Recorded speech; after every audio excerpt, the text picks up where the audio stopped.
আমার প্রিয় একজন লেখক ইশতিয়াক রুবু ভাই।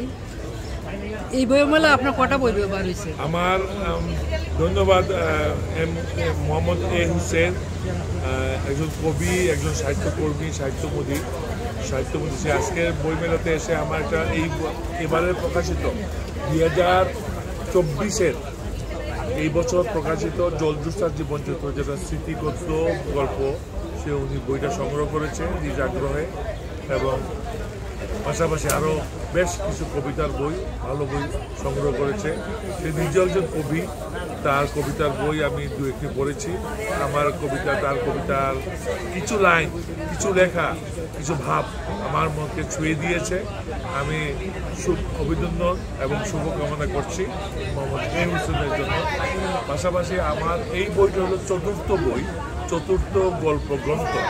আমার প্রথম গল্প গ্রন্থ হলো রূপান্তরের গল্প, অতল্য অনরের দুটি। নাম্বার 2, 3 নম্বর বহুল প্রচলিত ভালোবাসার নিয়ম, যেটা সমগ্র বিশ্বব্যাপী 1400 কপি ছেলে হয়েছে, সারা বিশ্বের অনেক দেশে গেছে। এটা হলো চতুর্থ বই হলো জলজুস্তা জীবন। আমরা জলজুস্তা শহরের সন্তান। জলজুস্তার মাটি, বাতাস এবং সুরমার পাড়ে আমরা বেড়ে ওঠা সন্তান। আমরা জলজুস্তাকে আমরা হৃদয়ে ধারণ করি, আমরা জলজুস্তাকে কখনো ভুলতে পারি না। তাই এই সুদূর নিউ ইয়র্কে এসেও আমরা জলজুস্তাকে স্মরণে রাখি।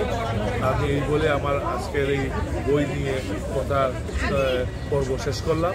আমি আবারও কবি এবং উদ্যোগী এবং উদ্যমী কবি মোহাম্মদ এ হুসেনের শুভকামনা করি, এবং তারই প্রচেষ্টাকে আমি সফলতা পাক, আরও বহুদূর এগিয়ে যাক, এই কামনা করে আমার বক্তব্য শেষ করলাম। ধন্যবাদ।